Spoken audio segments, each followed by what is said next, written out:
Welcome into the DNVR Avalanche Podcast. We're doing a mailbag today. We got listener questions that we'll all be answering, all four of us, with whatever our hot takes might be. Not all hot takes, though. I imagine most of our answers will be mostly reasonable, I hope. Yeah, not really a pod that does a little too many hot takes. I feel like there's some questions that could lead to some interesting answers today, though. Yeah, the ones that are always like predict things that happen 2 years into the future is like you're like, yeah, all right. Wow, it's less those ones and more some of these. Do you have them in the order I sent them, or are we random ordering, Tiff? I don't even know. I have them in the order you sent them, but I can random. I'm down either way. It does not matter to me. Are we ready? Are we ready to answer some of these questions? Yes. Send it. Question number one. When there's a missed bad penalty on the ice, like what happened to Makar or Liljegren, should that be enough for a one-game suspension? I feel like consistent retroactive punishment for bad hits is how you get them out of the game. I'll answer first if no one else wants to go. Yeah, go ahead. So this is a boring answer here, but you should suspend plays that are suspension-worthy. It doesn't matter. The call on the ice is irrelevant. Either it's suspendable or it's not. If you're asking, were those plays suspendable? I don't think what Marchand did was suspension-worthy. Well, every play is reviewable, right? I mean, just so everybody understand, it might not have been a penalty on the ice, but it's reviewed after the game, right? If deemed, that it was dangerous. So, yeah, I mean, every play is, suspendable. I mean, I ran into a referee one time, and there wasn't that many cameras back then, and everything was good. It was Mick Magoo, and I ran into him, and it was an accident. It was an accident. It looked bad after, and then the supervisor was up top, came down after the game, and then they decided that this is going to be reviewed at the league, and I got 5 games for unintentional abuse of the referee. The only one in the history of the league. Unintentional abuse of the referee. So, man, if you're everything get is abuse of reviewable. The officials, it should definitely be intentional. What's that? I said, if you're going to get hit for abuse of officials, it should be intentional. No, I came out of the box and the puck was rimmed around and I tripped Mick. I do. I could slew foot him. But I had no idea. And I'm being honest. I was trying to get that puck. So every play is reviewable. And nowadays there's like 58,000 cameras every game. So there's every angle of everything. So if it's deemed suspendable, then it will be reviewed and dealt with. I think that's where we've had conversations like going back to Andrew Cogliano and the hit from Eberle that fractured his neck in 2 places. Had a conversation with John Delapina, the VP of Communications for Player Safety. And there is a lot of tricky obstacles to navigate in how things get reviewed. Because like Eric is saying, everything does get reviewed. But when you start making exception to things after the fact, it lends credence to question the player safety. And I think it's fair to question player safety, but I think it sets a bad precedent if there isn't a more firm standard for what will or won't be reviewable at what point after the fact. And I think that's where this is a really good idea, but if it wasn't otherwise going to be reviewed by the league and suspendable, it falls into that category then of it could set a bad precedent if we started to demand for things like that to be suspended after the fact. Like, I didn't like what Marchand did, and I think that upon review you can see how it was bad, but it wasn't spotted on the ice, and that's where it feels in a similar vein to the Cogliano and the Eberle hit. Like, Cogliano comes back and plays in that game, and we know the aftermath of that is obviously really bad. Same as Makar. He returns and plays in the rest of that Buffalo game, but misses practice the next day, and so it's a really slippery slope, and unfortunately for the purpose of consistency, I don't know that it would be able to be possible unless it was already suspendable. Here's the thing. I don't really have a big problem with the Marchand hit. And yeah, look, I get it. His stick was between his legs. I think you definitely could have called a tripping penalty there. But from the result of the play, Liljegren's the one that initiates contact with Marchand on that play. He looks over his shoulder, he sees him, and he cuts into him to initiate a battle for the puck. And when two dudes run into each other, sometimes stuff happens.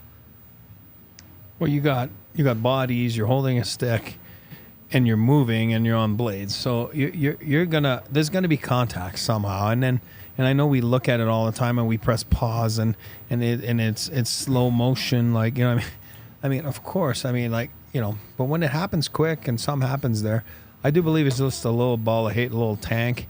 He's going hard against somebody that's bracing himself to bump into him first. And I'm not saying Brad Marchand is a perfect player or dirty, whatever you want to call that. He's been suspended many times. And but on this instance, for me, he's going for the puck in the corner with another opponent, and then there's contact, and it results in an injury. You know, and that's unfortunate, but injuries do happen, and I don't think there's intent there at all on my side. I mean, I just wanted to, like, describe the difference there between that one and the Makar one, where Makar is clearly not initiating contact at all on that play. That's fully a guy, an Akaposo, coming up and actively pushing Makar into the boards rather than... I didn't like that one. Yes. That's a no doubt about it dangerous hit, and it's a reckless thing to do. Yeah. I don't really have a serious problem with it not being suspended and all that. And also, like, this whole concept of, like, this is how you legislate bad hits out of the game. It's hockey. There are going to be bad hits. Like, they're going to... It's played so quickly. Yeah. Everything happens so fast on the ice that, you know, and it's really easy to be on the outside and be like, oh, Brad Marchand, that guy sucks, and assign ill intent there to somebody. That's, I think, a really easy thing to do. But in that case, in the Marchand hit case, like, if that's pretty much anybody else, I don't know that we, you know, outside of like a Tom Wilson type, yeah, like guys with histories, I don't know that we look at that and say that's dirty. You know, like, we look at the Kyle Oposo hit and we're like, that's dangerous. Yeah. And that's not cool to do. And I know what Okposo was trying to do, right? He's Yeah. trying to get to the inside. He's trying to just lemon and lift his stick. You know, like you said, it happens quick. He's not trying to hit the guy from behind. Now, what he did ended up being that, Right. and it was dangerous. That's why it should have been a penalty. It should have been, obviously, more than nothing. But, you know, it does happen quick. And I think Marchand's always involved because the guy's 5'2", or whatever he is, and he's a great hockey player, and then he's always involved, and for him to be successful, he has to be in body contacts all over the place, and that's why he's always involved in those types of things. Yeah. And he plays 20-something minutes a night, and you get a fourth liner that doesn't play much and then never gets in the corners, and, you know, yeah, for sure, things don't happen, but when you get a lot of ice, I mean, it's all relative, so I'm not saying he's perfect.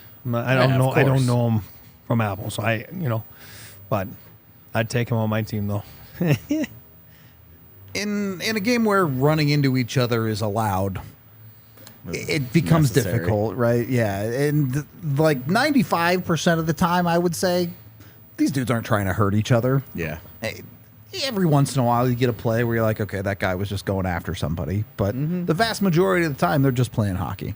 I'm playing devil's advocate. I really still don't like Marchand's decision there, and it's part of the on-ice awareness component that we criticized Carter for with Makar, and it's a very different type of play. But even if the intent isn't for him to injure in that way, the stick between the legs and the skates around rockers in that area of the ice is so dangerous to me. It's hard not to be a little bit more aware of what you're doing with your stick in between a player's legs and getting it. He like can opens him.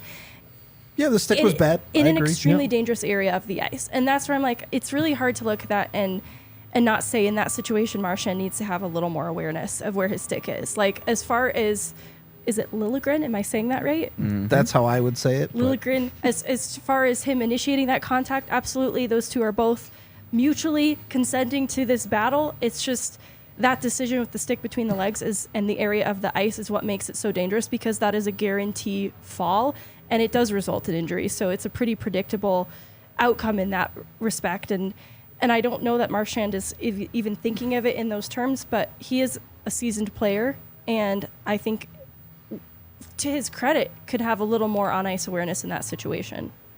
Maybe so. I little do bit of everything, struggle. right? It's to me, it is a bit different than, say, something like a hit to the head of that nature. But at the same time, I absolutely think it probably should have been a penalty on Marchand. I'm with you there. That's where I'm with Makar and Okposo. Like, if it had been a penalty on the play, I'd feel differently about each of these. Sure. Yeah. Fair enough. We can move Fair. on to our next question. Thanks, guys. There's a spring under the seat, and I get ejected if they don't like my opinion.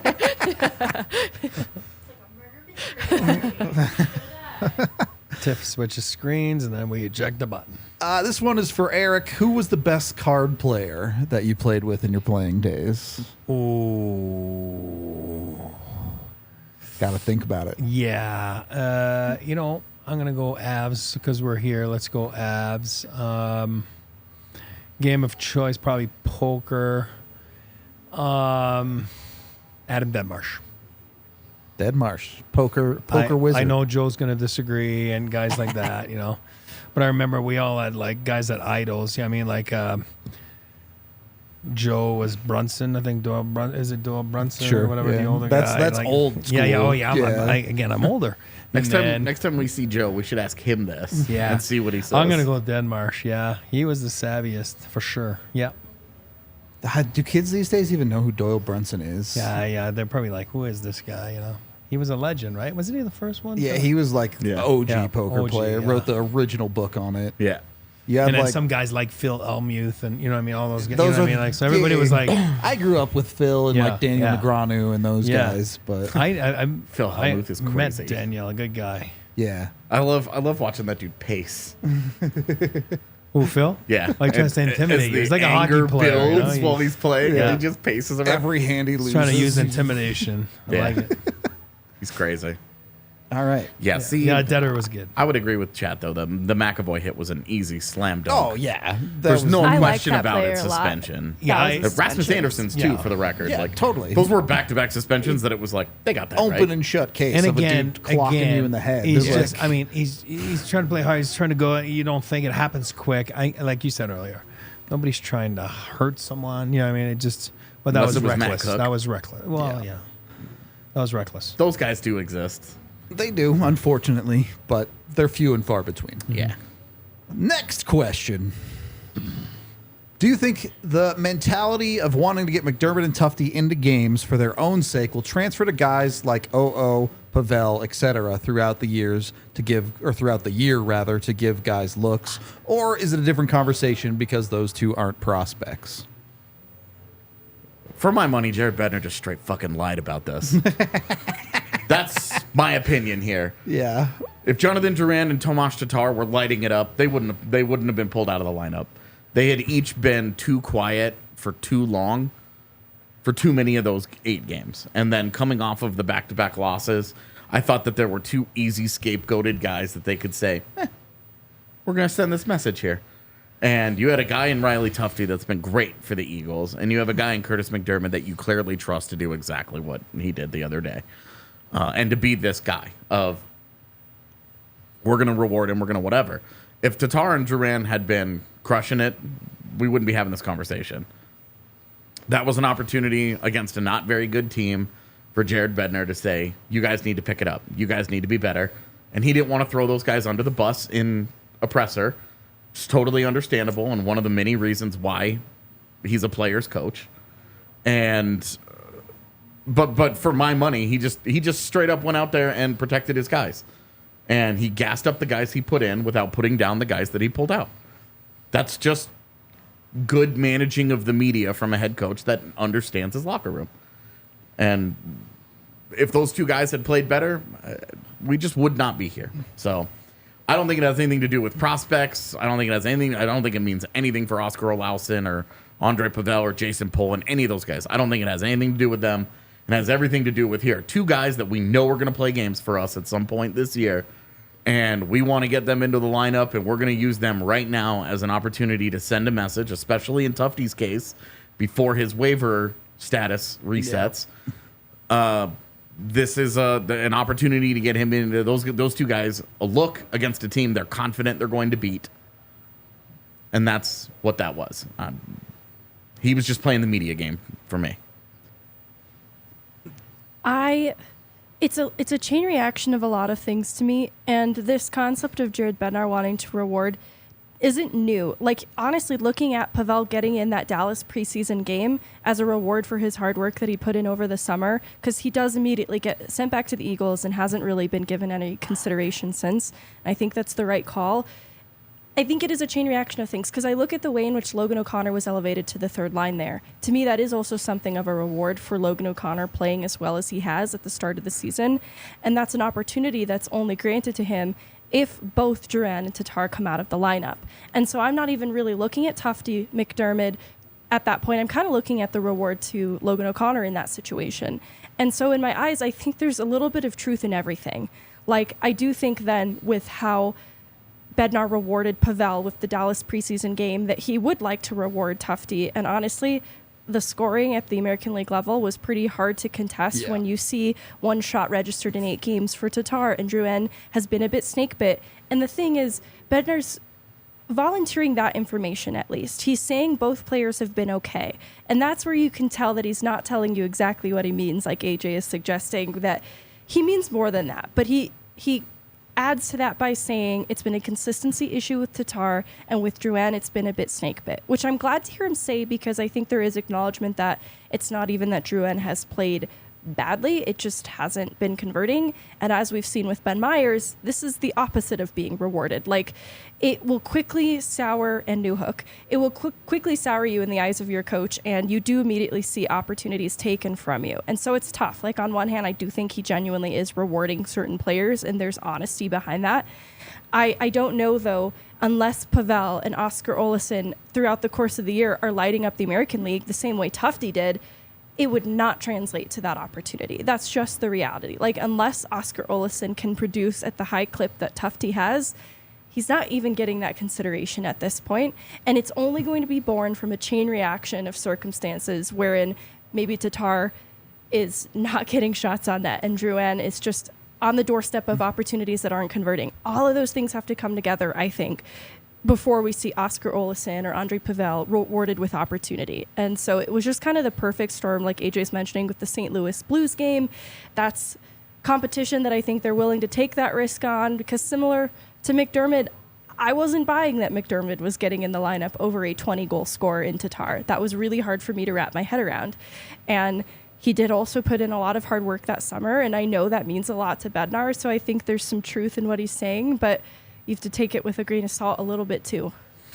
I mean, just to wrap it up, like, the NHL is a tough league. There's no cut up oranges and juice boxes. It's not. Like, it's not, oh, yeah, everybody gets a medal. It's, I think it was an opportunity that had been, I get a medal. You do. You always do. You're the man.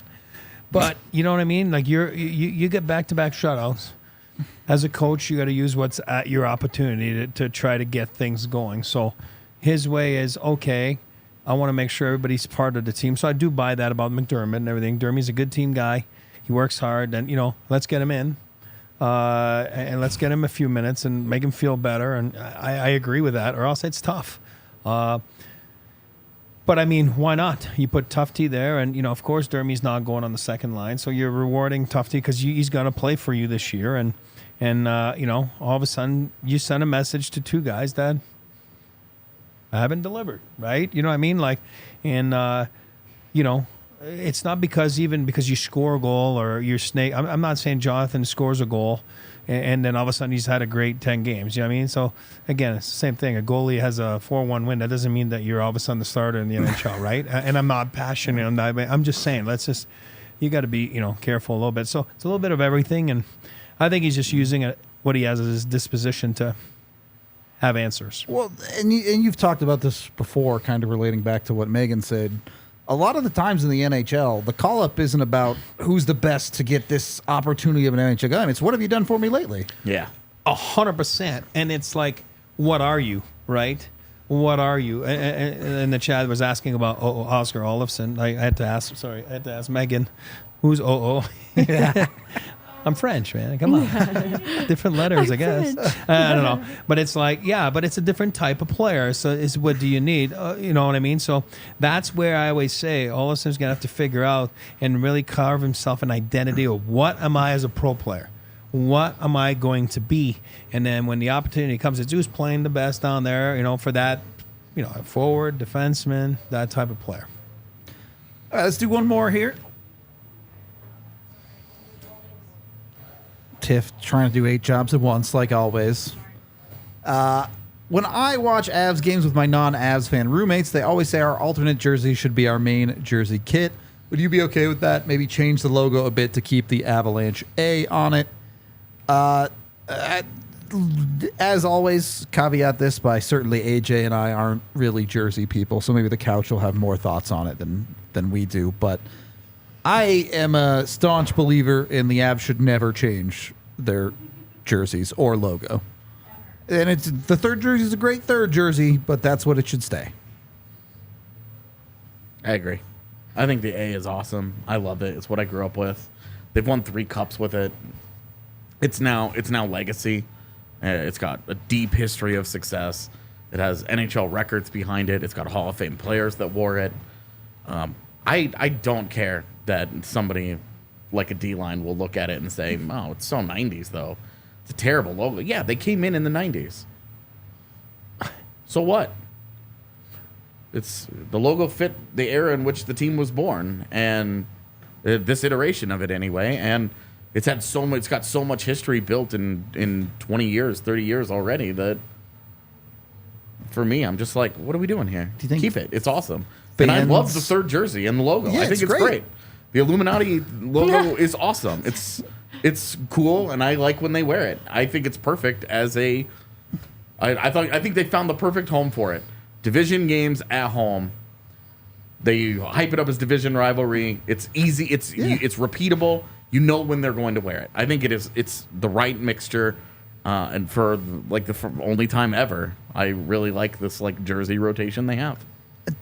Do you think fans in the 1950s were saying this about Toronto Maple Leafs jerseys and things? Like, oh, it's so 1920s. I don't know. I'd have to ask D-Line. He's the expert. Got him. He'll tell you all day. He's the expert. So, No, I'm with you guys. I'm not a big jersey person either, so I think that made this a tough question. We don't have a ton of diversity in our answers, but I love the Avs A. And I also love Joey's suggestion about home whites periodically. I love a white jersey. Okay, so that was going to be my point. Here's my point. First of all, I'm a purist. I am boring. So here's my answer. I'm not that old, but the 50s and 60s, home teams were dark, like it is now. But then I grew up in an era where whites were home, and I played in an era where whites were home. That's what it was. So now every time I see a dark jersey at home, I hate it. I absolutely hate it because that's not what I'm accustomed to. But then again, you're talking to a guy that's still mad that the red line got taken away 20 years ago. I'm still mad that the red line should be there. I don't care that it produces offense. Gretzky got 220 points a year, so it's not a big deal with the red line. Let me tell you why that's a bad take. I knew this was coming. It's the one thing about jerseys that I feel like I actually have a leg to stand on. If you're not wearing your colors for your home crowd, who are you wearing them for? White plus your so every stripes. team in the league's home colors are white?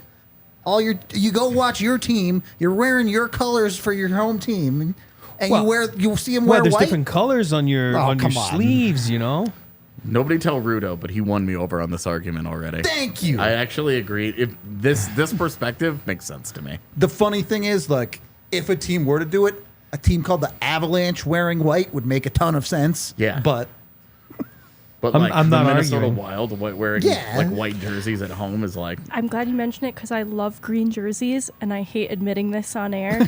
And I wouldn't want Minnesota to stop wearing green jerseys. Well, listen. I'm not arguing your point because it's very valid. But white jerseys are for home crowd. That's it. End of story. Can you imagine the white out in Ball Arena? Oh, yeah. With white jerseys on the ice.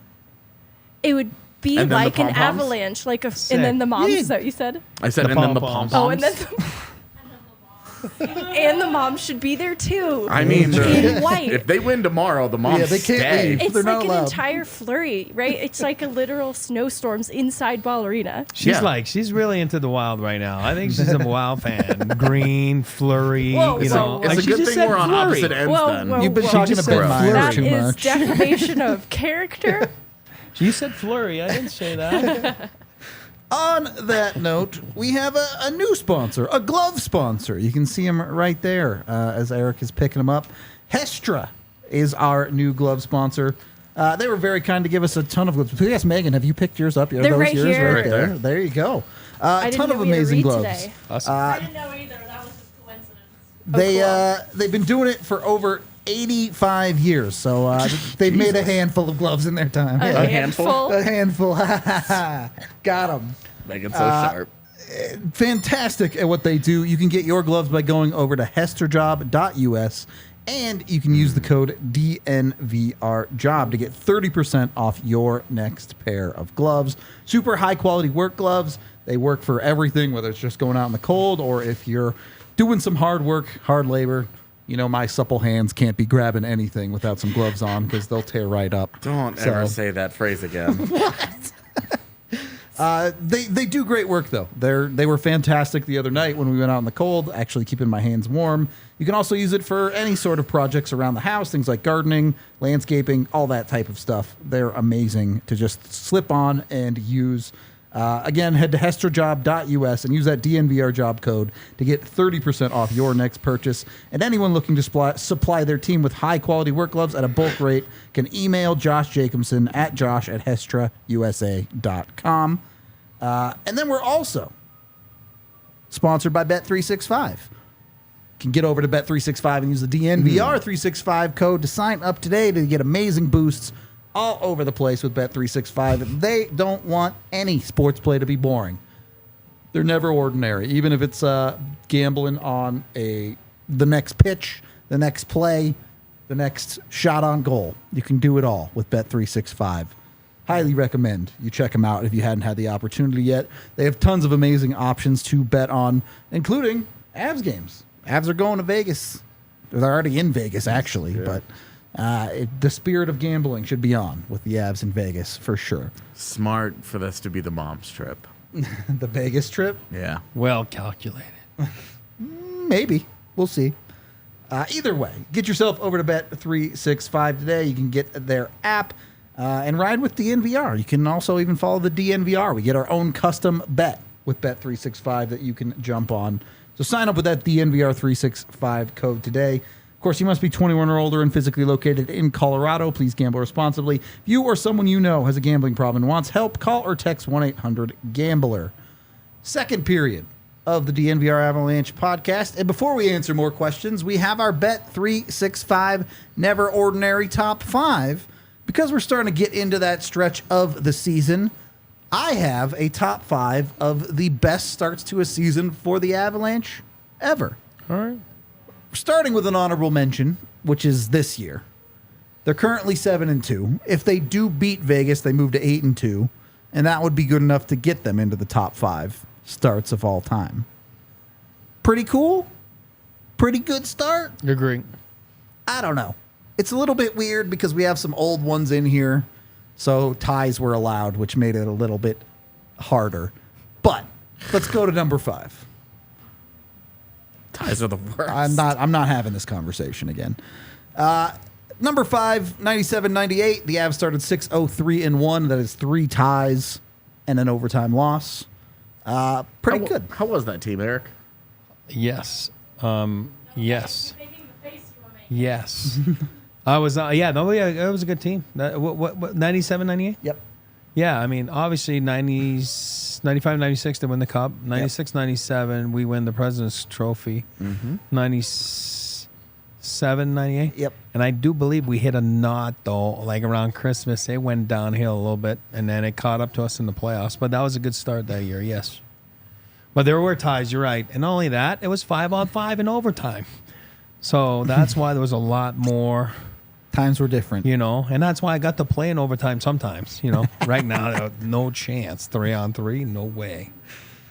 So you just needed to be a face-off guy to play Exactly. in 3-on-3. Yeah. It's all it takes. Master these the art of days. face-off so you can get in on the first face-off of 3-on-3.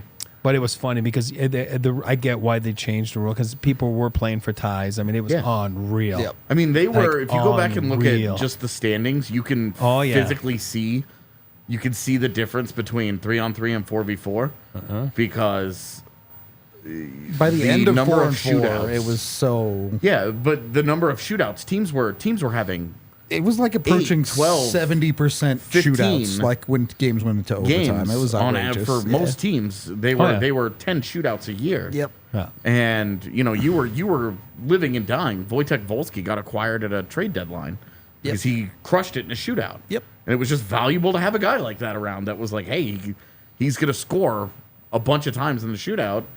Yep. You know, so yeah, it had to change. Number 4, And ties are terrible. 7-1-2 in 2009-10. Slightly more recent. There are some more recent ones. That's than Craig this. Anderson. Yep, But- that's yep. Duchesne O'Reilly. Yeah, This is my era. and we were on the road trip to start Megan the year. era? We went 5-0 on that Eastern road trip to start the year. Like Montreal, Toronto, it was crazy. Yep. Crazy. Gave us wings. You know, it was nuts. I think things start getting more interesting in the top 3. Because you have some weird ones. I mean, they're not that weird because I lived through them, but for someone who hasn't experienced all the Avs, 1920, the Avs go 8-1-1 to start the season. Obviously, a year. I don't remember this. I don't really either, to be honest. But that one was a year where it really felt like Colorado had a thing going, and then the entire world shut down. So That's why I don't remember it, is because Okay, everything that was is that about year, when okay. COVID Yeah. hit. Yeah, you're right. I only remember 20. Yep. None of the rest of that season leading up to it. I have no idea. I do know the Avs were in the midst of chasing down the Blues, Yeah. and that stoppage stopped Colorado from stealing that division title. Yep. Number 2, 13-14. The Avs went 9-1 with Patrick Waugh's first year as a head coach. Yeah, those guys were. That was a crazy team. Just don't look at the underlyings, and everything is great. That was a crazy team. A lot of third period comebacks, a lot of high wire act that got those guys by. Yeah. And Varley. Yeah. Semyon Varlamov. My God, what a year he had. And then the top team, the 2001 Avs that would go on to win the Cup, started the first 10 games of the season without a loss, going 8-0 and 2 ties. Yeah. They were pretty good. That team was pissed. Well, you look at it, what happened? They won the Cup. And then you look at 95, 96. I don't know what their record was. I was going to say something It was stupid. good. Nothing to do with it. The year before was Quebec Nordiques. They went 10-0. Quebec Yeah. Nordiques. Yeah. Good starts are important. You know, good starts are important. They make your life a lot easier. That 01 team, I remember we had Milan Hajduk on the show once upon a time, and I asked him, you know, how important was it at the start of that season for you guys to take the regular season seriously? And he was like, we were tired of losing in Game 7 in Dallas. Yeah. So we were not doing that again. And that team, start of the year, end of the year, that team meant business. Wire to wire. They meant business. It did. All right, that was your Bet 365 Never Ordinary Top 5. Now let's get back to some of these questions. Let's get- Just pick one. It's all Yeah, good. 4. Trust you. Jesus. The title question of the show. Grimacing. Planned futility, I can speak, to get a high draft pick incentivizes just shamefully bad hockey, such as San Jose. Would the NHL be better off making draft order completely random and unrelated to team performance, so there would be no incentive to tank?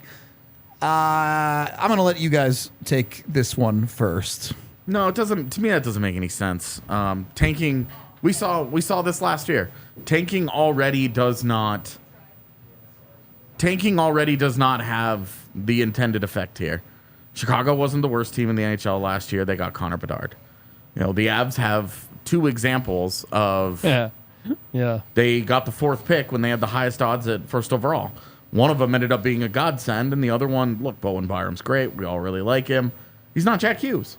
No. And the rest of the league is incredibly thankful that system was in place.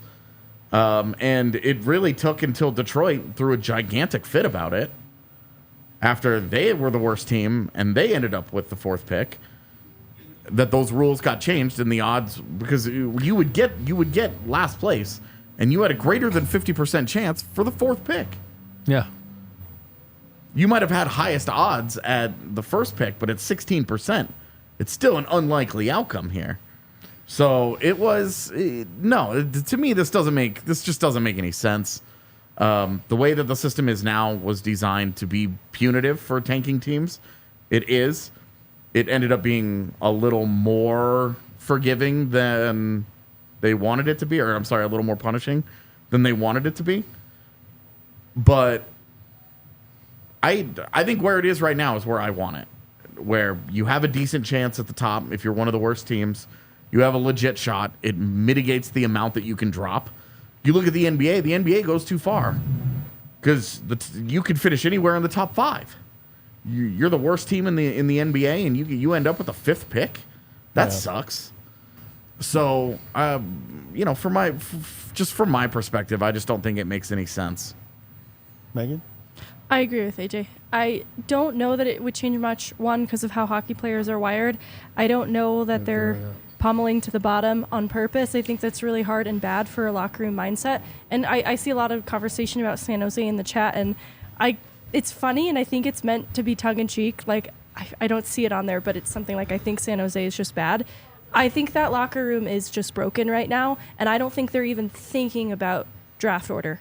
I think they're just broken mentally right now, and I think that's just how hockey players are wired. And so the randomness of it and the unpredictability of it all, I think, is something that they consider even with the lottery in place the way that it is.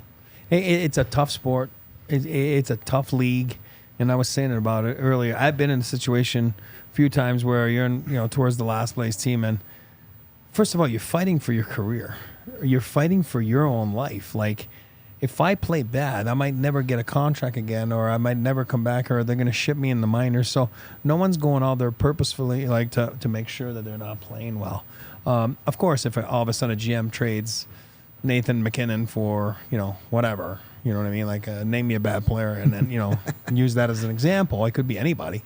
When I say bad player, not the Nathan McKinnon, But then why are you doing that? That's bad business. And, you know what I mean? So nobody's trying to. You got to remember, the head coaches they have wives, kids. They're trying to win games. If they don't win games, they're fired. San Jose, I know David Quinn. I know him real well. He's an ex-Avalanche assistant coach. I've worked with him for years, and he's a fiery guy. It's not easy. There is no way that it's easy, and you're not trying to go in a game and say, I'm going to lose, because then you wouldn't be a pro athlete. It doesn't work that way. But yes, sure, sometimes it does look like it, because when you go in those skids and you don't have the talent or the locker room, like Megan said, to overcome it, those kids can go, and they can go for a while. And right now, they're in one right now. And that's kind of my problem with it, right? Punishing tanking is inadvertently punishing teams that are actually just bad. And how are those teams supposed to get better if they don't get first crack at some of the next level of talent in the NHL? I do like the system that I would prefer to be in place is that often talked about gold plan that Michael Blake McCurdy talks about every year. Yeah. Of when a team is mathematically eliminated, the points count starts. When they win games after that, they keep a separate tally of standings, and whoever ends up with the most points at the end of the season that were mathematically eliminated, that's the draft order. So that way, it does not incentivize teams to be like, oh, our 3 best players are a little banged up at the end of the season. We're just going to sit them and play a couple of young guys and just whatever. It still incentivizes winning.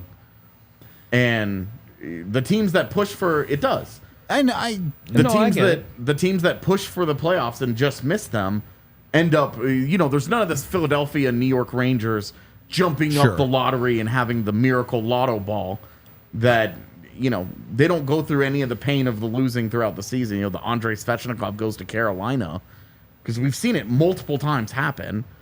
And so I think that gold plan would be my preferred system, where those teams, when they're encouraged to continue to win games at the end of the season, it also keeps teams that are fighting for the postseason honest, because all the games are still mattering. Everybody's still playing for something, and not just, well, we're bad, so we're just going to keep losing.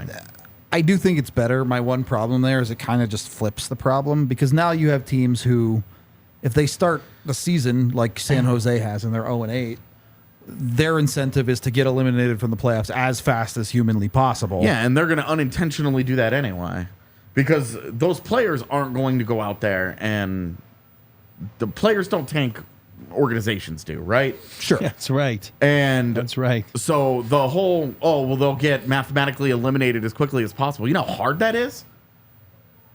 It's not like they can get mathematically eliminated at game 56, you know? Hey, as a player, you really don't care about a draft pick, or you know what I mean? Because really, that draft pick is taking your job. Always remember it that way. That draft pick is coming in to take your job. So they really don't care about draft picks. They don't care about, they care about their team that's in the locker room that day. And draft picks are later on. And, oh, great. You ask the guy, hey, you guys lost the draft pick. Oh, okay, great, awesome. I think Players don't care. that system also removes, that grievance of the Arizona Coyotes or Detroit Red Wings recently of the perennial bottom feeder. We just never have any lottery luck, Like the Coyotes have never moved up in one of these things. Yeah. You're talking about they've had plenty of shots at it over the years. I'm saying. And they've never moved up in one of them. And it's like, hey, you put this system in place, it's on you. Yep. Building a truly heinous team might get you eliminated earlier. Might get you an extra 10 games to but take then a you're shot really at bad. it. Yeah. But if you can't win the games, you're still punished for that. So you've got to be like, hey, it to me, I think it removes the threat of the 50-point team on purpose. As we saw with the Avalanche, a 50-point team could still happen accidentally. Yeah. But Thank God. If things go wrong, then things go wrong, and that sucks, and there isn't a whole lot you can do. But there's nothing that's stopping San Jose from getting screwed in the lottery anyway. Yep, it's You're true. going to end up with the third pick in a 2-player draft. That hurts. Congrats. You just lost 60 games for nothing. So, I like the idea of the gold plan. I've always thought it made more sense. It incentivized winning from wire to wire. But it's easier for players to buy into. They continue to have something to play for every day. Not that they're going to care a whole lot about it, but it's also for a guy like a Logan Couture or Tomas Hertl, they're playing to help themselves in the immediate future. Because if they get that, they win those games, they get Macklin Celebrini, and he joins the team next year, that makes them better. So those long-term deals that they're sitting on, that makes the Sharks better. So they can care about that. A guy on a 1-year deal is not going to care as much. He's just like, I'm just trying to prove I belong in the league, right? But it does at least give them an opportunity of, it gives them that carrot of help yourself a little bit. You're already going BU, aren't you? David Quinn, Macklin, Celebrini. Look, this guy's a genius. He's a genius. He's not even a Celebrini guy. He's an Yzerman guy. Not my personal favorite, but it's not. Yzerman's a BU guy too. It's not. They're best friends. It's not like it's not like Macklin Celebrini's bad, man. No. Oh, wow, he's fun to watch. Oh, Something the Avs don't have to care too much about. For the Sharks, it'd be pretty fun to have Celebrini and Will Smith, a BU guy and a BC guy. it's awesome. Have a fight in the locker room. Yeah, locker room beanpot. Next question. With Taves signed, if they all have a good to great year, who gets traded and for what of Byram, Girard, and Manson? We had a lot of people ask this question, by the way. I'll start. Go. If they're having great years, I don't know how you trade Byram or Girard this year. I think the conversation gets a lot more interesting with Byram at the end of his current contract. Then you have cap considerations to consider, which we'll talk about later in this show. But if they're playing well, I don't know why you would want to get rid of either Byram or Girard. You probably wouldn't want to get rid of Manson either at that point. Nope. But it becomes a contract value thing, and maybe the Avs are looking for a piece and they need to free up some cap space. I think Manson makes the most sense, but I don't know. I'll let you guys weigh in. Well, you load up for the playoffs, and they're a top 5 team to win the Stanley Cup, so you don't get rid of anyone right now, right? Obviously.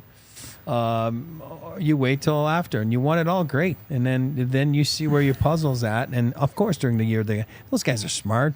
Chris is a smart guy. The guys that are surrounding him are smart people. I'm talking about C-Mac and everybody else. It's so weird when you call him Chris. No, C-Mac, sorry, yeah. Those guys are smart. They're workers. Chris McFarland's a worker. He's always a step ahead. And obviously, Joe that supervises and oversees everything. But those guys are smart, and they're going to go for their run with all the ammunition that they have. They're not going to get rid of ammunition, and then so be it. And you gave yourself a chance. It's like teams that are giving up first-round picks to go get players, and it doesn't work, and they don't win. I mean, you got to try. The entire arms race that happened at the deadline in the Eastern Conference last year. That's my point. You got to give yourself a shot. Your locker room gets all like pumped and rejuvenated. They're excited. Okay, we're going for it, and there's only one winner. So now the Avs case, they'll have plan A, plan B, plan C. If they win, don't win. Where's the cap going? What are the demands of where's Bo going to go? Where, I mean, things change. Bo, and again, I'm hoping for a good year for Bo. But he has a great year, an outstanding year. Maybe he prices himself out. I don't know, right? Kadri priced himself out by having an unbelievable year. But at the start of the year, he wasn't probably priced at that price, Not right? even you know close. what I mean? So things change. It's only 10 games. Things change in the spring, right? With how well you do for the Stanley Cup. And at the end of the day, you win the cup, you move on if you have to do it, and then you're going to have to move on from things because it doesn't add up. Kemper, Kadri, right? Every team, it's like that, right? Tampa Bay, go back to the Blackhawks. I mean, the only ones really that didn't really get hurt when I think about it was the Kings, right? Like give and take. But you get rewarded guys like Dustin Brown with contracts that, hey, listen, we're expensive and all that kind of stuff, but didn't age very well. Didn't age well. And again, awesome. He's got a statue out front. He must have done something right. You know what I mean? But I don't know. I think you just evaluate, you see, and then you deal with it, and you say that's a stupid plan. No, it's a plan to win. You want to win, you keep your ammo, and then you have to deal with it afterwards. Who do I think it's going to be? I don't know. I mean, that's none of the above. None of the above. Like I don't. Maybe different, right? It does feel like an issue. I don't even want to describe it as a problem, but that won't be considered until the summer, as Chat mentions. Josh Manson has no trade clause currently, and the modified no trade clause with 12 teams kicks in June 15th. And so they're not even really looking at that. And that's still a 12-team no trade clause. Like, that's still a pretty difficult to maneuver around trade clause. And so I don't know that Manson's the name at the top of that list. A lot of it dependent on Byram's health, but I also think how the other players in the depth chart are coming along. Is Caleb Jones having a great year for the Eagles? Is Sam Olinsky having a great year for the Eagles? Can they make room for Jeremy Hansel to come over and play in the American League next year? They've got Sean Barron's obviously coming over. I had to package it in there, right? Like, Guliev's probably going to stay in the KHL for a little bit of time, just in looking at that extension that he signed this year. Yep. Not the biggest deal, though. We are looking at a pretty deep depth chart, and he's going to be excellent when he does make that move over. But there's Sean Barron's at the end of his junior year. And if he has another great year at TU and just continues trending in the right direction, he had an off-season procedure to address kind of a lingering thing. And so I think that a lot of that injury stuff is sort of behind him now. So he's looking at a good year to just play a lot more games than he has previously. Barron's is an exciting and affordable way to address depth down the line that I think all of these things are going to impact whether or not they are even considering moving any of these players. And to finish the question, it's for what? Right? Of course. Yeah. For everything's different. Everything is situational. We're talking about no trade clause. Sometimes your hands are tied as a team because you can only, he's only going here or there. And okay, so what's your leverage? What's your power? You don't have a lot. So we'll see. If Edmonton says, "Hey, we'll retain half on McDavid and give us Bo and Byram," you say, "Hell yeah!" Sure, we'll do it. That never happens. Exactly. The return does matter significantly, and I don't have a good answer on what that return should be at this point. I agree. I think it varies, right? Because it's lowest for Josh Manson. Yeah, for sure. The middle of the road for Sam Girard, who Sam Girard is the safest, most reliable of those three right now. He signed for the longest at a really reasonable $5 million. Everything about Sam Girard would be appealing to teams that need that guy. Yep. What is that valued at in the trade market? I really have no idea. If you can get a first-round pick for him, that probably changes the conversation for you, where you're like, I'm intrigued by that, because you probably don't use that first-round pick. You flip it for whatever else. Yeah, you probably trade it for something different. But that would be the appeal there. With Byram, it's the upside, the long-term play. The team acquiring him might be willing to give up the most assets because, depending on the year that he has, if he's healthy and he plays really well, that's the guy with the highest ceiling on that list. He might end up being most expensive money-wise, but, there's a reason for that. Yeah, and that's where that financial factor of it is also why you would have the conversation about trading Byram. Yep. Yeah, maybe he breaks out, and then you enjoy this year, you enjoy next year, and then when his contract is Somebody up, else he's can an pay him RFA. $9 million. Exactly. Chase He's the money. looking at that big contract, and he's probably looking at a bigger role now with Devon Taves permanently on this as in front of him. Yep. The conversation about him being a top pairing guy, I think it's louder. If his play doesn't just naturally dictate it, where he has a giant breakout and ends up that good, just takes it. Yeah, it might be. I think that conversation will get louder the longer it goes on. If he plays really well, he would have to play really well for that to be a thing. Of course. And then with Manson's my preferred guy to go because I think he's just the easiest to replace. That's not to say I don't value Josh Manson, but when you're talking about cost efficiency of those guys that are involved, he's your least cost efficient guy. He's your easiest to replace. He's your easiest to. If you were to replace Josh Manson with Caleb Jones, 1-for-1, are you worse? Yes. But Different style. it's a quarter of the contract price. And Yep. that extra money goes to, it could go to one good player, it could go to $3 million players. However Which, you as want, we've seen yeah. over the last couple of years, Tomas Tatar, Jonathan Duran, Evan Rodriguez, they can wait out the market consistently and get guys to say yes to them at the end of the summer every year. That's a good position to be in, and that means that they can plan to say, hey, we're going to use $1 million, maybe $1.5 million in the case of Tatar. Yeah. To do something like that, to make that kind of decision in terms of allocating resources. So for me, Manson he's the least reliable of them right now. He's the worst of the three NHL-wise. He brings a valuable element that the other guys don't, that they would need to replace. They would need to go get a guy that could do that job. Yep. And for all the Sammy Girard haters out there, like, let's breathe a little bit. You get rid of a guy like that, then you'll see when somebody else plays, it's like, oh my God, I miss Sammy Girard. No crap. 31 other teams in the NHL would take Sammy Girard. So, Ezekiel McCarr, no, he's not, but he's also a serviceable guy that does really well in the toughest league in the world. So we got to be careful sometimes. And those guys always have a backup plan, right? Management. So you don't just get rid of players, or you don't get rid of Josh Manson, or, like AJ was saying. It's not in a vacuum. Whatever they No. decide to do will not be. This is No. the move that we're making, and we'll worry Yes. about the rest later. Yeah. They will have an idea of what comes next. Yep. What comes next for us is another question. The question was time for Avs to wear neck guards, but I did want to have this bigger conversation, obviously, with the Adam Johnson situation happening the other day. Look, when it comes to doing something easy, such as like wearing one of those anti-cut shirts, why not, right? Yeah. Sorry, I was looking. I asked you, Georgiev, about equipment a little bit. I was just trying to get a feel for it because it's been a standard for him to wear a neck guard as Goalies, protection. yeah. And so, is there even a frame of reference for what would be uncomfortable or required getting used to if that's sort of always been the standard? And so I asked him, and he does think it is difficult to implement that as a new equipment rule for the skaters because it is quite different from what they've known. So I think that he had a very practical response to it. I personally would love to see players adopt neck guards, but it is going to come down to the individual player's decision and what they're comfortable with.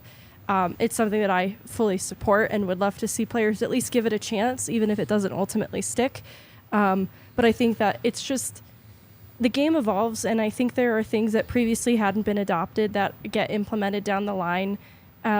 That I think this is just one of those things that they should see about trying, especially with young players. I think that should become a standard for young players in youth hockey moving forward, so that there isn't that adjustment period. But it is hard to have this be something that's enforced league-wide. I know that we're seeing it start to pick up some speed in the American League with teams rallying around it, but I do think it's going to be pretty hard to get players all on board with equipment changes that big. I don't really see it too dissimilar from when visors were a thing. Like when visors went from, only the soft guys wear them to now everybody wears them. Yeah. This is just a practical decision. This makes everybody a little bit safer. They don't look cool is a stupid reason. I don't know how comfortable they are. For me, that's a pretty good reason if it's like really, really uncomfortable, but you wear it enough, you'll get used to it. My answer should just be yes. Like, yeah, it took a freak accident for something like this to happen, but when that poor girl got killed at a hockey game when a puck flew into the stands, Netting. we have netting right around away. the entire, every rink now has netting. Baseball fans have contended with this for a long time. Now there's netting all the way down. Yep. It just makes everybody involved a little bit safer. I don't see the downside here. I think for me, this is an easy, yeah, absolutely. Yeah, being a player, I'll go like this. When I broke it into the league, like, not a lot of people had visors. A lot of people had no helmets. Again, I always say how old I am. A lot of people didn't play with helmets. I had a helmet, and I'd be like, wow, those guys are nuts. They play in this league without a helmet. What's wrong with them? You know what I mean? And then I never wore a visor, but then I understand, like, with the visor. It's so easy. That's what they know. They know that in junior hockey. So I'll use Gretz. I think he talked about it on the national broadcast the other day. He goes, those kids are young. When I was young, we had to wear neck guards. I'm from Canada. We had to wear neck guards. It's part of our equipment. For juniors, it shouldn't even be a question. That's my point. So my point is, I do believe in the Q. They have to wear them in the Quebec League, for example, in juniors. I don't know about the others. They just started it with the dub. They just said they will. Yeah. So you wear it, and then you go to the American League or the NHL, and then that's what you know. That's what and that's why it's never an issue with visors, because guys have had visors and they come in the league and you have to wear a visor. They're like, great, that's awesome. So I think it would be like that for net guards. It is not that uncomfortable nowadays. And you got TJ Oshie, that's got his company, Road, right? It's just part of the shirt that you wear. It's got an extension and it's got that fabric that doesn't cut, right? I think it should be where you just never take it off, and then it never becomes an issue. Am I going to see that the league's going to mandate that? No. At the American League level, a little different. You can mandate more things than you can at the NHL, just for all the reasons and legalities and everything. But I think that why not? I mean, why not? The game is so fast now.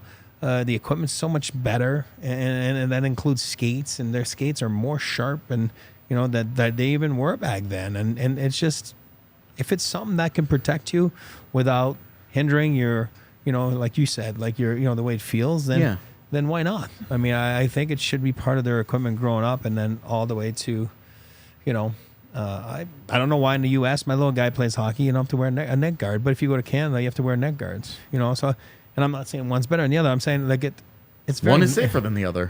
One's safer than the other, and it should be easy to just put something that protects you a little bit. And I know there's places that you even have to wear the wrist ones, guards. Like, and the skates, the socks that don't cut, right? That material. So why not? If it makes you safer, do it. I think it's a really great way to honor Adam Johnson too. If players are willing to overcome any initial upfront discomfort to do something sort of in honor of him and give full appreciation to their ability to be able to continue playing hockey and treating it as a privilege, I think that would be a mindset that I would really appreciate as someone on the outside. Yep. Well said. Yeah. Don't think it's that complicated. But we can move on to the next question.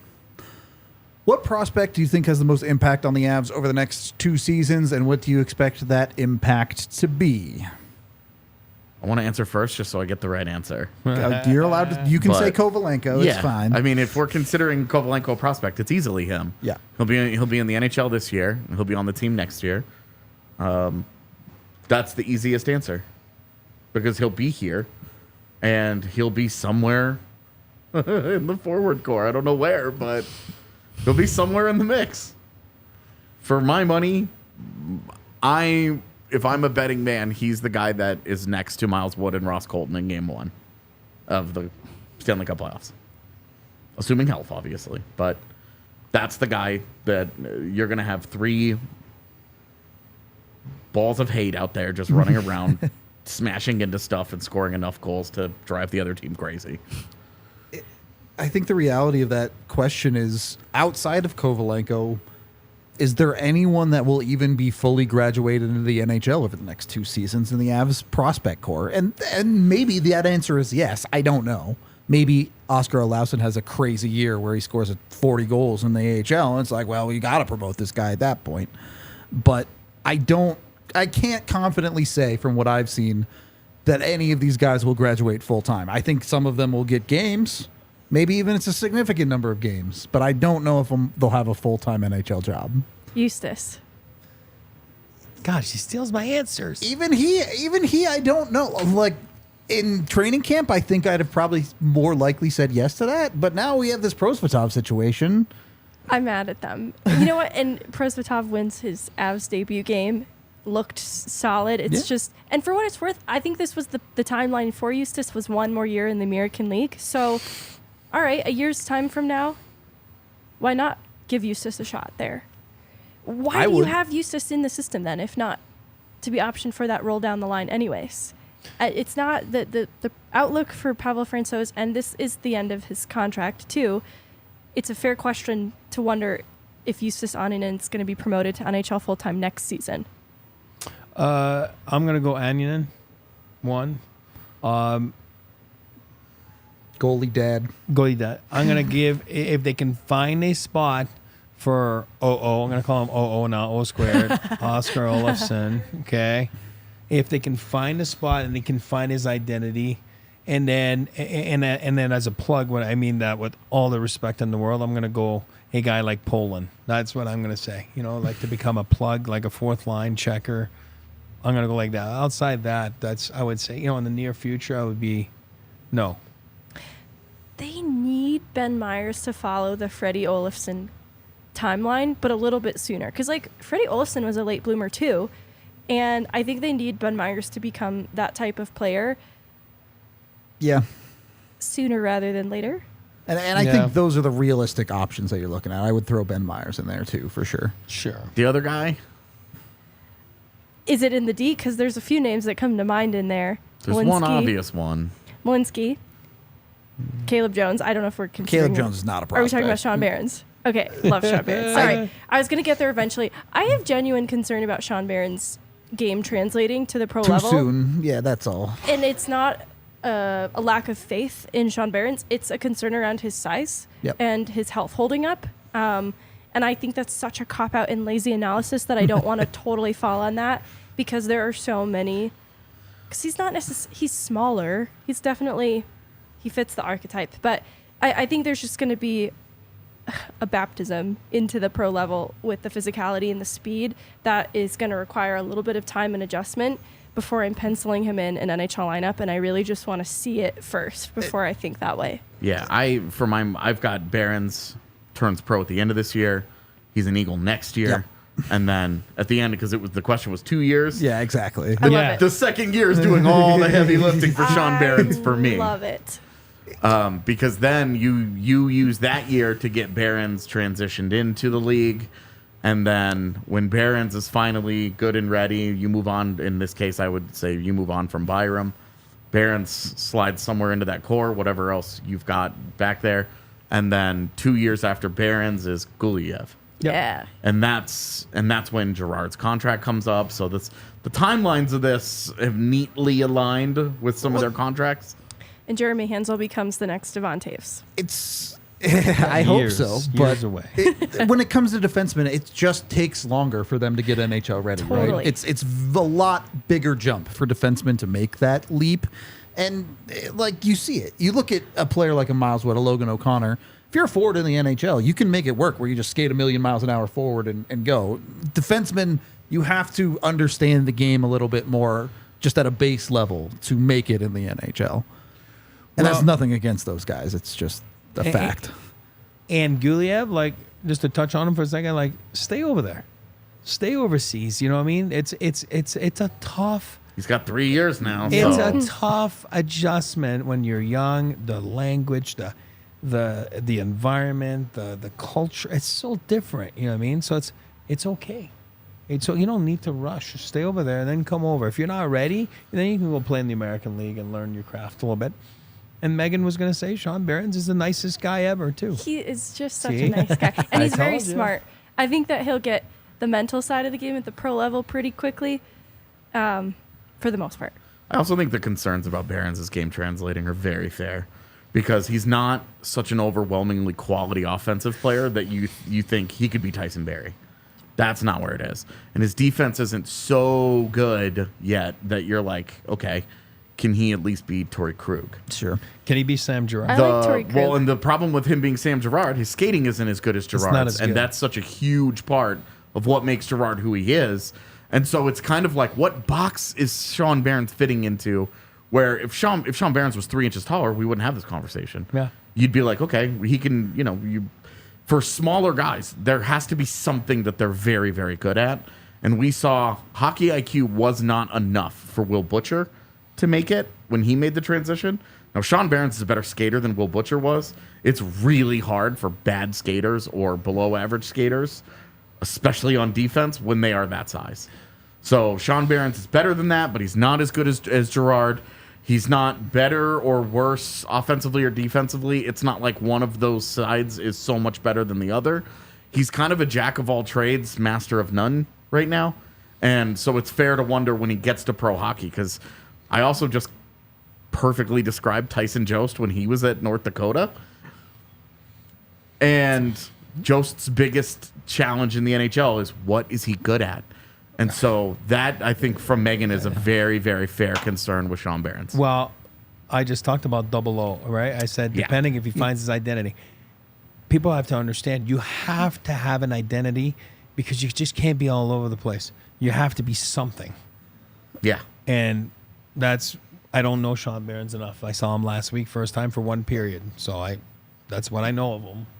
I know because Megan said he's the greatest guy. But what I'm saying is, you got to bring something. You got to bring an identity, or else it's not going to work. Should we start calling Olausen Oxygen? Yes, O2. O squared. O2, oxygen. I like that. New T-shirts. Not a question, but shout out to our guy JT Myers, who lives in Vegas. For any of us Avs fans traveling out there for the game, they're doing an Avs fan pregame meetup at the Beer House by T-Mobile Arena at 5:30 p.m. tomorrow. I love the Beer House. Yeah. It's like right there. Yeah. In the courtyard. It's the greatest. You go from the Beer House, you walk, 200 yards, and you're at the front door of the arena. Yep. Short par 3. It's Short awesome. par 3. So it's if you're out in Vegas for the game, go say hi to the fam over at the Beer House. Have a couple drinks before the game. It should be fun. We're also brought to you by the folks over at Game Time. If you still need to get tickets to that game or any other Avs game, to be honest, Game Time is your way to do it. Really, any event. Doesn't even have to be sports. If you're trying to go to the theater, you're trying to go see a concert, you're trying to do something crazy that's got tickets, Game Time is your way to do it. And when you use code DNVR for your first purchase, you'll get $20 off. So go check out Game Time.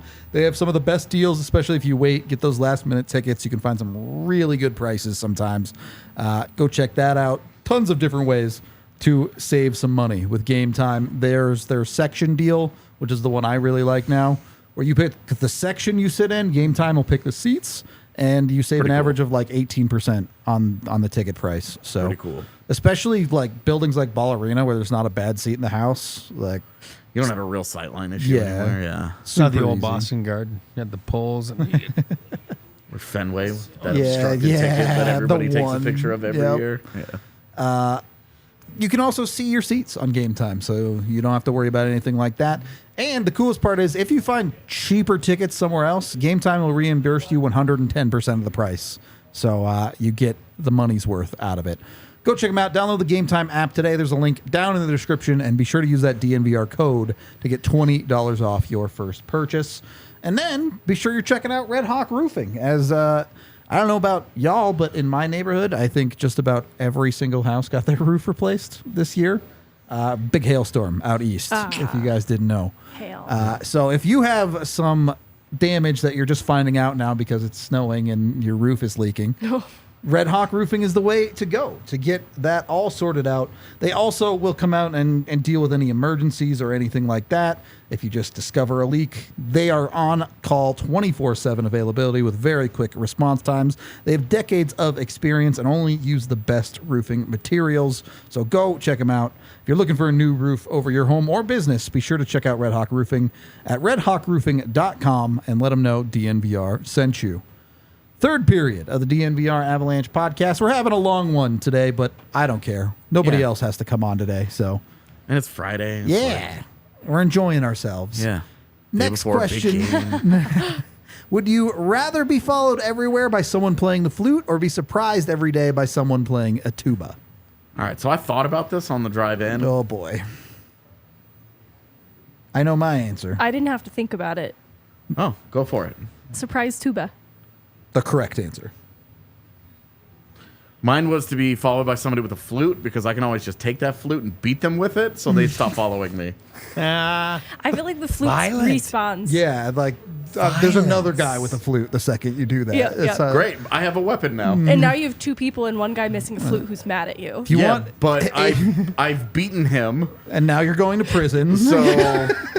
so he is wounded, and I'm not too concerned about the 2v1 at that point. And the other guy might be super surprised by my level of aggression at this. Guess what AJ So- has now? What does he have? I don't know. What is he? Got a have? hearing with player safety. He's got That's what he does. He's a violent man. a $25,000 Don't go near him. fine. Don't hate the player, hate the game, brother. God. No way. If you're giving me bad choices, I'm not getting surprised by a dude with a tuba every day. But that's a 5-second thing. It happens and then it's I over. think you'd grow to love it at some point. Whereas If you didn't hear from him that day, you'd start to worry about him. Like, oh man, I No, hope I he's wouldn't. okay. as opposed to day 45 of the flute guy, where you're like, please just stop. No, give me the flute guy.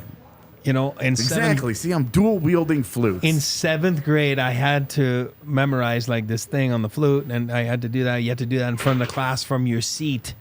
And of course, I had no idea. I had hockey practice, and there's no way I was doing this. And then I had told a girl behind me, she was my friend. She's like, I'll just hide behind it. I'll do it. So I was going like this. I was pretending, and then the teacher knew it wasn't me, obviously. And then I had to write it down like 500 times, like the whole song. So I still remember it.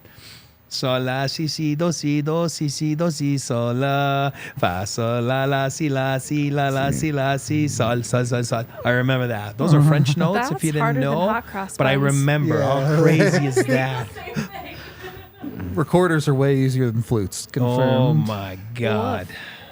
But I you still remember. And if you give me one, I can still play it. if I break the flute and I don't accost the individual, does he That's- just follow me around all day? Because I'll follow you around Another tomorrow. flute spawns I'll in. follow at that you point. around tomorrow. I'm bringing one tomorrow, Don't and I'm threaten me with a doing good it the time, whole Eric. game. Like, No, if you break the flute, a guy with a tuba starts following you around Yes. all day, every day. Now we have a problem. Now you Yeah. don't have a choice. Yeah, now we have a real problem. What else we got? We had a show about this years ago. Oh, yeah.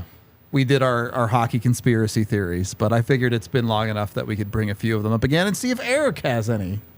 Shout out to Cassie for Yeah. coming on and convincing us all that Nolan Patrick doesn't know how to tie his skates or shoes, just laces in general. Can't tie anything. There was a surprising amount of evidence Yeah. involved in that. really? Yeah. Yes. Why? You just didn't know how to do it? Yeah. So somebody else? He had? yeah. And the only time anybody ever saw him with tied skates, it was because Travis Konechny did it for him. Yep. He helped him get dressed and everything. There's all kinds of footage. It was There's an all kinds Yeah, of It was really in his depth, man. teammates had to tie his tie for him. Yep. Like there's which was also TK. tons of pictures of him in like sneakers that are untied. Like Or like the ones or slip-ons. yeah. All right. It's in the middle of the shit on the bench. You're like, all right, Megan, tie my skate. All right. I'm trying to think right now, like, honestly, theories, conspiracy theory. Oof. I don't know. The Crosby lottery? I don't know. Pittsburgh really getting it? Like, really? I don't know. I mean, everybody just knows that was. And I feel I'm like not saying. we I'm just saying. all accept this in our hearts, right? That was not an honest lottery. My question is, was it a frozen envelope? No, that's the greatest conspiracy theory in sports history. Is Put a little bit of food the in frozen which one is it? envelope Yeah. that gave the Knicks Patrick Ewing. The greatest conspiracy I theory in love sports. that. Sticky one, like you find it. Yeah, I don't know. I don't know of any. There's not a ton of conspiracy theories that I truly believe in for the NHL, No, but I don't know. I'm stumped. Megan's thinking hard over there. Yeah, I need to spend more time with the topic. I'm trying to think of other conspiracies, like Leah Michelle can't read. I'm trying to think, like, okay, is there anybody that I Yeah. think can't read? So funny. I thought of that too Which when this feels question mean. came So up. I was like, okay, let's take this a different direction. Like, if I believed anyone in the NHL practiced magic, like believed in magic, who would it be? Magic is real. And I have to think about that one a little bit. I Nathan don't know. McKinnon. Full stop. I have to think about it a little bit. I did magic shows, just so you guys know, for my teammates' kids, so for their birthdays. So I See? am a magician. That's good. That's really good. Who? Magic is real. Magic Nathan is- McKinnon would 100% be the Cheez-Its guy. From that video with the fake David Blaine. Oh, yeah. The real ones, no. Cale Makar's an alien. Also, not That a is conspiracy, dude. He That's just a is. reality. Yeah. Men in Black is real because Cale McCarr is here outing the alien conspiracy. The alien agenda is upon us. Agree. Also, birds aren't real. Oh my god! All right, let's move on. If you were to have a goal song, what would it be? Tough question. It's this really wonderful song called I Love Bread by Perry Grip. What? I don't know why the Rangers don't play it when Artemi Panarin scores. Because it is so catchy and includes a dude shouting, "Bring me a muffin" at the top of his lungs in the middle of it. It is tremendous, and I encourage everybody to go find it on Spotify right now. Will we get our because show taken down if I played it? We might. I Probably. won't. I don't want to take that I chance. won't. I won't. Just trust me. Go look for the song. It is on YouTube or on Spotify, which is where I've listened to it far more times than I should have. It's called I Love Bread by Perry Grip. It is going to be in my Spotify Wrapped, which is how I found it. Eric, if you could pick your own goal song, Very simple. That catchy part there. Miley Cyrus, Party in the USA. Yes. Great choice. That's such a good And the choice. Britney song was on. Yeah, I mean, something like that. we're fans of. They should play that before games instead of the I anthem. love it. I wonder, do you think now they've picked a win song? Yeah, I don't know. After the new win, maybe. I feel like I meant to ask, but I wasn't feeling well. We'll find out. We'll get to the bottom. They're coming of home Last soon. I yeah. saw, Rijo said they had not yet. it. And it's like, all right, because I think at that point they had gone like 6 5 or and 6, 0. They're yeah. waiting for the moms to pick one. Then they Oh, dropped tomorrow. Cruise. Yeah. Like, I love it. I hope the moms pick an ABBA song. LOC's mom's going to pick a banger. Yeah, mom. I just have this whole theory that LOC's mom is like the leader of the moms. The leader. Like the mom's mom, right? The one that's like, "Come on, moms." The Wolf Mother. I could see Yeah. Byram's mom being the leader of the Yeah, moms. I think Byram's mom is just there to vibe. I would pick like some K-pop song or something just That's to troll fine. everybody. Go with Bubble Pop. Bubble Pop's a great choice. Been listening to a lot of Twice lately. I said Bubble Pop, and immediately it's in my head, and I'm mad about it. Yep.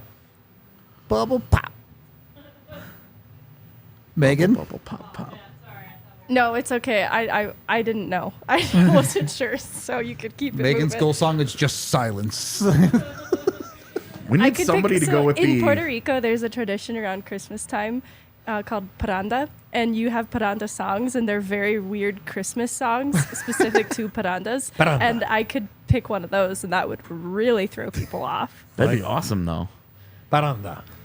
I want somebody to go with There's the one about a pig without shame that goes, because you eat pernil around Christmas time. It's smoked pig brisket, and in this song, the pig is running from everyone because it doesn't want to be cooked. And I think that would make for a really good. All right, I'm moving. I'm leaving. Who wrote these? Puerto Ricans. I don't want to be Yeah, small. well, like which ones was sitting and like how did they become like widely accepted? It's culture, man. What are some know. other what are some other ones? There's a lot more normal ones. Well, actually, nope, it's not more normal. So part of the tradition of parranda is going to other people's houses and, basically like, invite us in, we're here to party. And part of the song is like, we know your lights are off, but we know you're home. Like, let us in. We want to party. I should never have spoken. Puerto Rico goes hard. All right. This is absolute. Not all of our goal songs are now parranda songs. Yep. You need to. What you need to do. You need to. There's CDs. Like, I have CDs I can bring. You need to pick one. You need to assign each of us one that can be I ours. love this so much. Starts tomorrow. It's too bad. It would be great if they were free and they could be Yeah. our win song after the Avs win. We could play one after That'd every be game. so fun.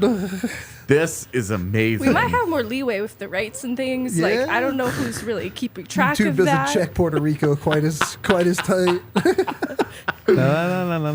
highly specialized Puerto Rican Christmas songs.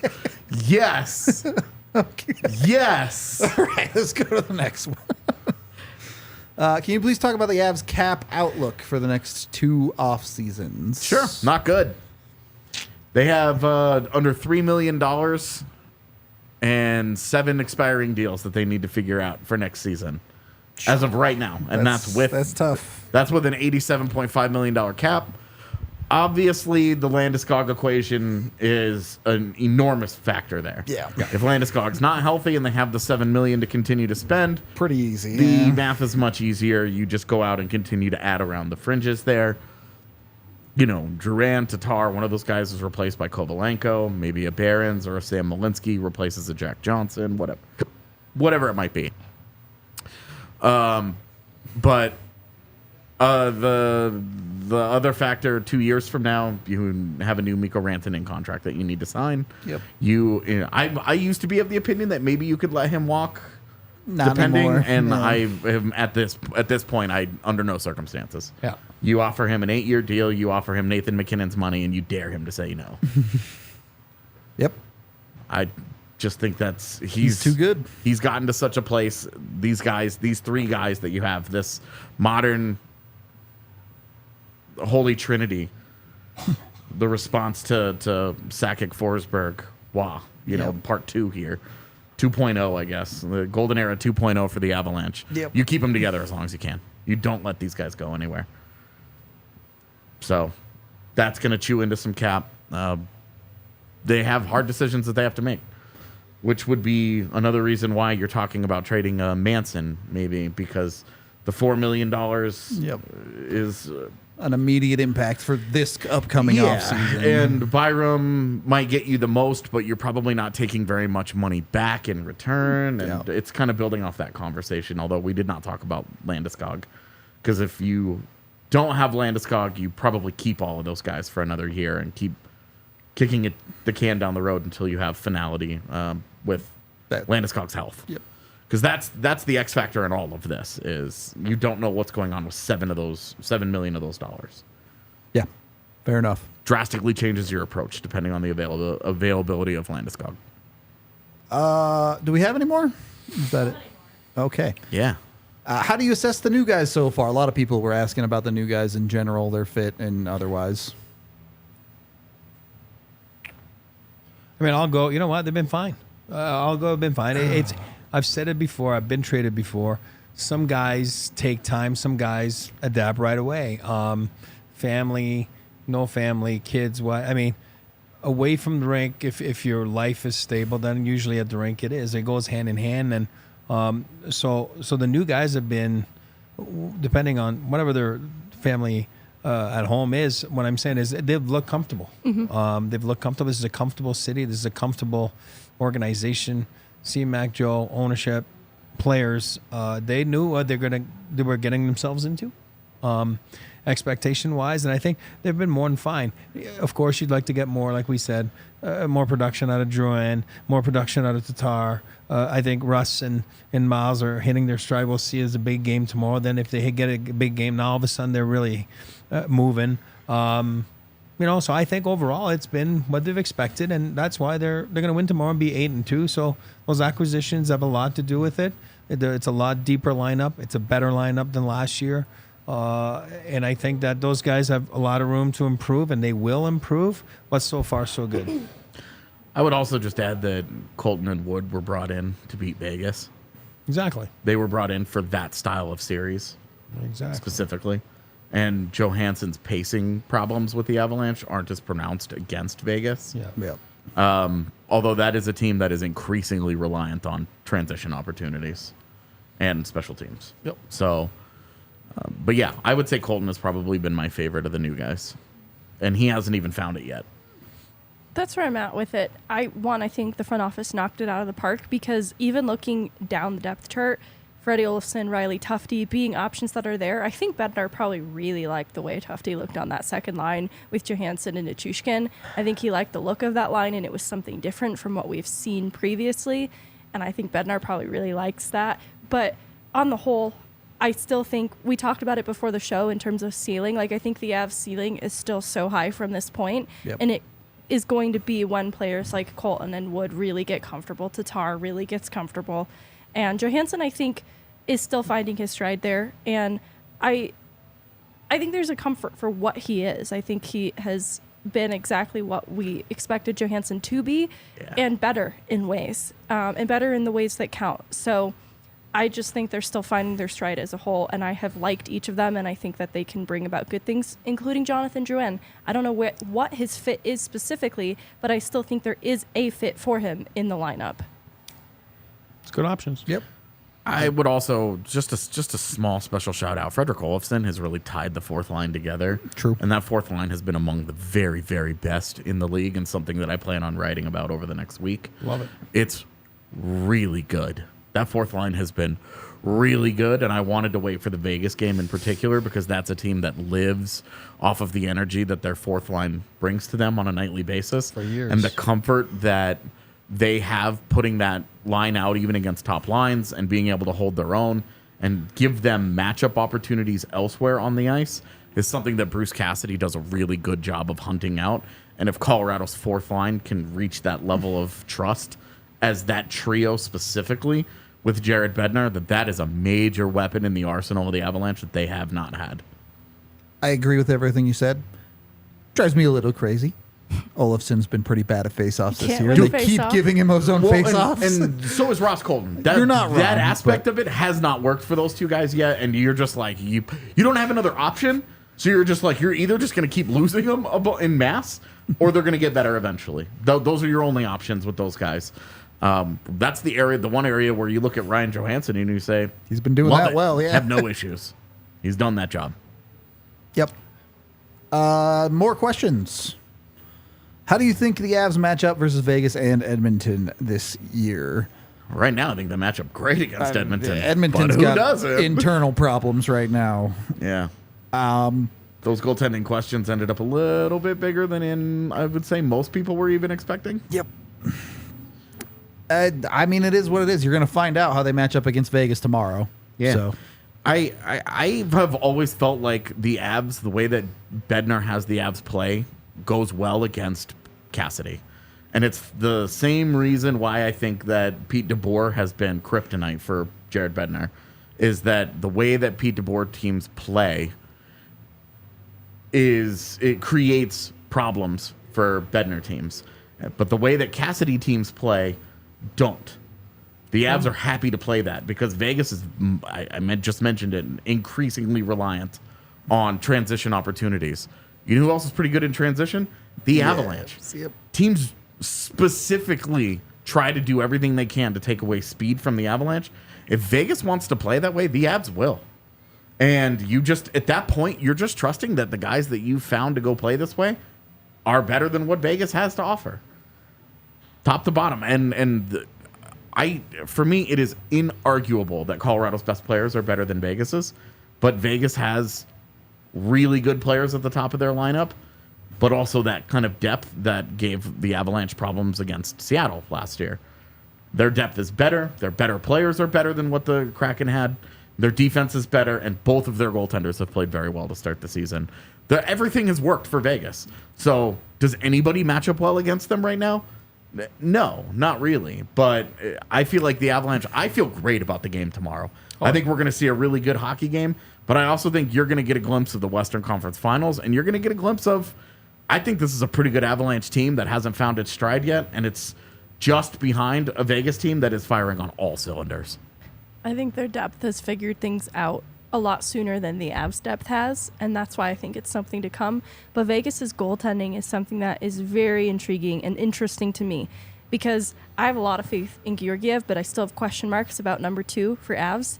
And I have questions for both Thompson and Hill in Vegas, but it's like I'm giving them a little bit of benefit of the doubt. Like I think that could trend in a positive direction for them. It's still very much a question mark, though. Hill's body of work in the regular season is still a little bit untested, but it started off really good for both Hill and Thompson. That could be a really dynamic goaltending duo that they have as options in the playoffs, and that is something that the Avs have not fully answered just yet. I know in Prosvetov, I don't know or trust that would be number 2 in a Western Conference final. Well said. All right. We have one more planned question, and then we'll take some from the live chat. But Megan, Logan Thompson was undrafted. He spent time in the American League being really good. The AHL goaltender of the year. Should the Avs be looking to get a defenseman already this season? No. There was a couple of different questions about this. Play the one you got. Yeah, they got Caleb Jones, so they did do that. I did want to follow this up because one of the tweets that was asking this question alluded to an idea that the Avs system for defensemen requires a lot more activation. It's maybe a little bit more complex to understand. Yeah. Does that incentivize them to go out and get a guy earlier? No. Okay. All right. We'll take some from the chat They here. still need to see what they got when they went Certainly out and with got Caleb Caleb Jones, yeah. Right, because that's a very natural fit for him. Yeah. So Yeah. And the cap limits you to things Yep. you can do, and There's just not- play right now. You got healthy bodies, play them, and go from there. The wiggle room just doesn't exist money-wise for them to do something yeah, big. such a good point. Yep. And if you're going to do something like that, you're probably just going to sign Patrick Kane anyway. So And There to you look go. for, I mean, they're looking. They got pro scouts at every game, everywhere, spread out across the American League, the NHL, and they got their list. And when the time comes, if they need to strike in February or whatever it is, then they will. They'll be ready for it. All right. We'll take some from the chat now. Breckton says, who are the Avs trading for at the deadline? Is it too early to look at the 2025 draft? I think it's probably too early for both those things, but we kind of just answered that. with Nick the- Seeler. Okay. Relax, bud. Nick Seeler. I'll stick with my DeMello. Oh, that dude signed up. Brendan Dillon, too. Yeah, sure. One of those Sure. guys, please. Come on down. I like that. I was like, no, you don't need to go get a defenseman. Who are they trading for the deadline? A defenseman. Trade deadline's a long way away. Yeah. Things will look different There's a then. lot of injuries to go. Most important question that I've been curious about, has Megan done the Breck Brew flight? And if so, does she have a favorite? I did do it. I don't remember what my favorite was. It's on video. I just don't remember. I feel like we did a bunch of summer ones, right? Yeah, and I feel like the Avalanche Amber Yeah. was one of my favorites. So Just have to do another one with all their winter flavors. That's what's going to have to happen. It'd be a I'll, fun pregame thing that we do sometimes. yeah, just Get in slam here a a couple flight. hours earlier and do a flight. I'll tell you when we did that later. We basically did that. It was for like a preseason game or something, or it was the off season even. I forget. It was before the live event. Oh. Yeah, that's right. The lighting was fucked up, Yeah. so we couldn't release This it is- because the footage looked terrible. Oh. But it So was just random off season. Yeah. Like There's a thing that we tried to do once upon a time and it didn't go Didn't great. work out. So that just means we're prepared to do it better next time. yeah. Joey B, this is your show, Joey. Yes. Yeah, finally. He's ready. He was ready. Eric, what was the worst ice and best ice you got to play on when you were in the NHL? Back then, MSG, no questions asked, and I played there for 3 years. So Worst was or bad. best? No, Bad? worse. Okay. I mean, that building is so used, and 300. It's almost like 350 days a year, give and take. It's crazy. So I'm not bashing the crew there. It's usage, And back then, the old Edmonton Arena, Rexall place was unbelievable, and that's why Dan Craig, they used to work there, now works. Well, actually, he's retired, but does all the ices in every building and all the outdoor games. So, yeah, it was a big disparity there, Edmonton and New York. I mean, you're talking about top to bottom. It was crazy. All right. More from Joey B. How many cigarettes with Sergei Zubov smoke between periods with the Rangers? I didn't play with him. He was in Dallas when I got to New York, but I mean, again, I played in an era where between periods, guys were smoking in the laundry room. So I heard some stories about the Avs, and I won't name any names. No, me neither. But I heard back at McNichols, there was a family bathroom on the right across the hall. Yeah, and then in intermission, you could find like 5 guys in there smoking cigarettes. I can tell you that my stallmate, the guy right next to me, he was one of them because boy, oh boy, when he came back every friggin' few minutes, he stunk like cigarette. I mean, it was crazy. So, guys smoked between periods in the laundry room, and guys smoked in the back of the plane, and that's what it was. I mean, different time. Yeah, different times. And then one more from Joey B, who says, "Who's the best trash talker on the ice?" Well, I don't know. Right nowadays, probably like Brad Marchand. This guy looks amazing. I mean, from the old days, I'll use a name that Avs fans should know because he played here for a while. Then he's been on TNT, and now he's the president of the Flyers. He's got the crown for me. He's got the belt. Keith Jones, 100%. So quick, so witty. And then it makes you think. You're like, what did he just say? Then you go back and you're like, oh, my God. It's amazing. Keith Jones. There you go. Keith Jones, the winner. And then one from Max here who says, thoughts on Vancouver's hot start? Unsustainable is what that face says. I'm the guy that's just going to be like, just look at shooting percentage, guys. Yeah. But you know what? It's an Avs show. Assistant coach Adam Foote, Rick Tocchet, head coach, former assistant coach for the Avs. So there's an Avs ties there. So there you go. Let's cheer on the Canucks. Should have all of their success to the Avalanche. Yeah, there you go. Great. That's what I'm saying. You guys are welcome, Vancouver. And when it goes well, it's not our fault. No. It's that easy. Because it will stop going well. Good for them. They got good players. Good for them. It's good to see Pettersson. It's good to see Quinn Hughes. Thatcher Demko's been great. Unbelievable. And him not being hurt and dealing with all that he dealt with last year. Like that, it's always been an underperforming group. How great is that now? Now it's overperforming. It's Vancouverish, but you wake up one morning and your kid's is leading defenseman Quinn Hughes, and then your son's leading forward Jack Hughes. How crazy is that? Luke Hughes almost and 1 point off leading the rookie race. At that time Luke Hughes was number 1. Yeah. So it's like, are you kidding me? That's pretty amazing.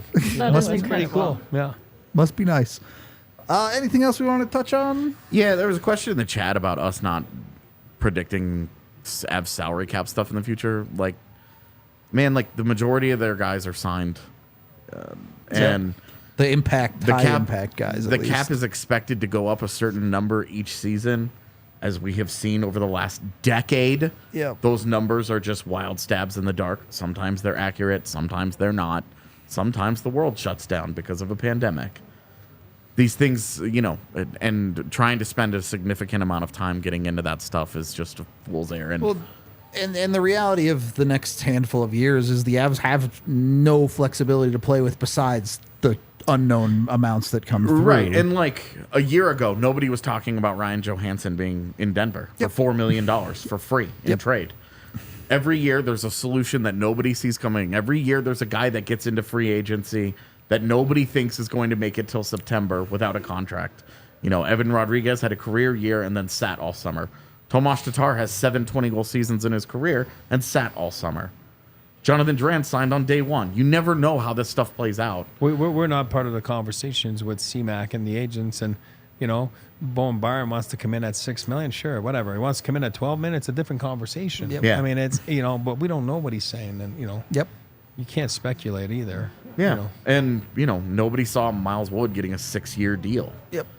Ross Colton was not available a year ago. There's some of these things you can try and take a wild stab at here, and maybe you'll be a little bit correct.